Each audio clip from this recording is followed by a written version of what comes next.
I'm a little suspicious about this first segment. Oh, why? Why is that? What do you mean? Well, our first segment is talking about antiques, and I'm, older than you. Just a scotch, I think it's a total coincidence. Really? And I mean, getting older isn't necessarily a bad thing, right? In fact, it means you're worth a little more.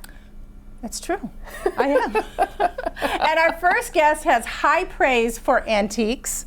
In fact, Dr. Lori is a celebrity antiques appraiser going all over the world and on YouTube sharing her knowledge. Welcome back, Dr. Lori. Nice to see you. Yeah, nice to see you. How are you doing? Oh, great. It's so good to have you back. I'm so excited that you're here. Oh, I'm happy to be here. You know that. Oh, I bet you never get tired of, what's this worth?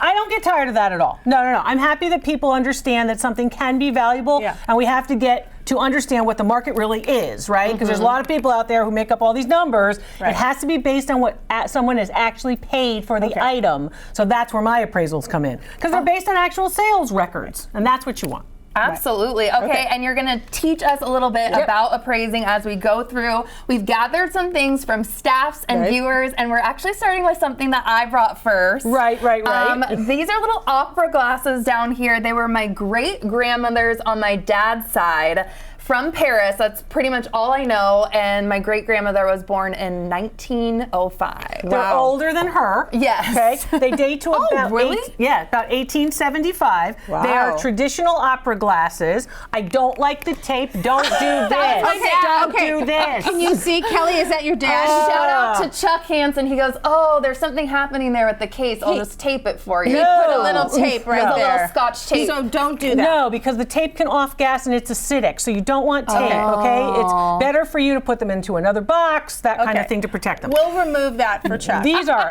are brass opera glasses. They're for women because you'll notice the mother of pearl. If they were for men, they would have leather.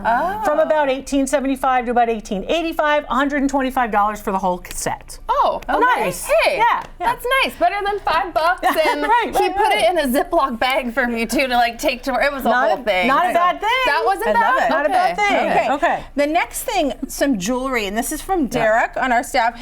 These are grandmother's jewelry. Right. So these are pearls. Are they real pearls? They are real pearls. I get this question from my YouTube followers all the time about pearls. Okay. So a couple of things about pearls. First of all, these are graduated. They're small here and they get bigger at the bottom. There's only one large one on this particular strand. Notice the strand too has some problems. Right. So basically they need to be restrung. They are true pearls, and I have a video on my YouTube channel where you can tell, how do I tell the real from the fake? Exactly. That's a lot Is it of on what your I do. teeth? Oh, don't put anything in your mouth. That's what I heard. Everybody does that. It's a big old wives' tale. You don't want to do that ever. Okay. You want to look at the whole, and you want to watch that video on my YouTube channel, because that's really where you don't put them in water either and see if No, they don't put them in water. What is she doing? I've never even heard of this. I've heard that. Okay. Value on those about $500. It might cost as much as $250 to have them restrung. Okay. Okay, so be careful with your pearls. Don't wear them in the shower either. How about the Limoges French hand-painted beautiful porcelain brooch, which would be worn to the opera? At about the same time. We have a nice theme. Wow. So you have a nice little time period theme here. So again, painting onto ceramic was a big thing in the early 20th century, late 19th, early 20th century. Value on that about $125. Oh, okay. For so the pearls brooch. are winning. Yeah. The pearls are winning. And I saw you turned it over and there was some writing on the back, which is very important. It said Limoges, France, which is the quintessential best place for the clay, because the clay is high quality, and because the clay is high quality, the piece is high quality. Boom. All about materials. We're making some money. Okay. And we are moving right along here. This is also from Derek. It's too big to bring in. We have some photos that we're going to share too, but a Victrola, a record player, and it looks like it's in great shape looking at those photos there. Now, it's called a Victrola because that name, sort of like Kleenex, it's a brand name, which is Victrola from the RCA Victor people, but his is a Brunswick. The people who made the pool tables also made Victrolas. So you have your pool table and you listen to some records. This one has Victor talking machine. Actually, you can see Nipper, the dog, was very famous. I wore my dog too. But basically, these particular pieces remind me of what I saw a couple weeks ago when I was headlining the Seattle Home and Garden Show, where people bring their objects to me. For years, I've done that. For 10 years, actually. I'm the headliner there. These pieces are very similar. A lot of people bring records. Remember, these early records, early 1900s records, are much thicker than today's vinyl.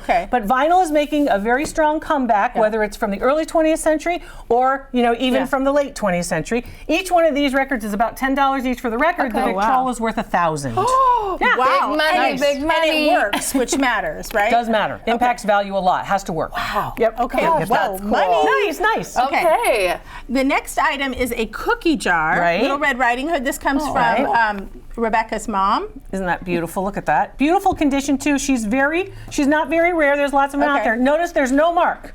Now what do we do, Dr. Lori? Okay. Well, I can tell you that this piece was made in America by the Hull Company. And the Hull Company made the Little Red Riding Hood cookie jars after World War II because we had the baby boom, more cookies, more babies, more cookie jars. That's what basically happened. Yeah, beautiful. This piece is worth about $400. Wow. I know. No markings. No markings. I looked at that and thought, it's not worth anything. There's no markings, but I was completely wrong. That's why you have me. Yes, exactly. I want white gloves too next time for Susie and I. The glove, I'll get you the gloves, Kelly, but the gloves are to protect the objects and the oils on my hands. Exactly. For years I was a museum curator and university professor, and this is what you've got to do. No, absolutely. I won't touch moving it. to the teapot too. This is from Tyler. Which is just gorgeous. He bought it at an auction. Yeah, good for Tyler. And Beautiful. it's used for clay in the region it was produced in.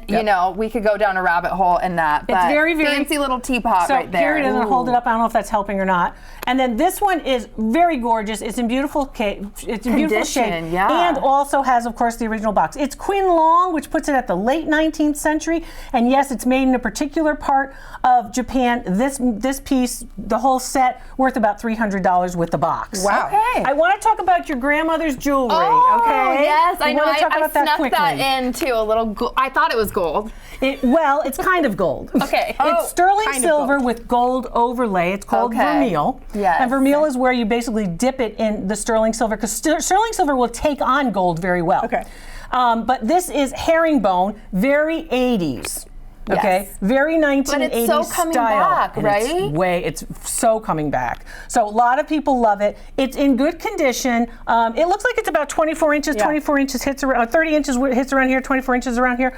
I would say retail value on that in this condition, it is sterling silver, about $250. Oh my God, I thought you were going to say $2. Wow. That's nice. We're not giving that back. Thank you, Grandma Irene. And then lastly, I think we have time for this Reginald Rowe print. Reginald from Rowe. Kathy on our staff. Well, Kathy, thanks for bringing that in. Reginald Rowe is a San Antonio, Texas artist, and this is a lithograph, and that lithograph's worth about $150. But really quickly, I want to get through the truck. Okay. Because the truck is so popular. A lot of people love toys. I know, I'm just talking.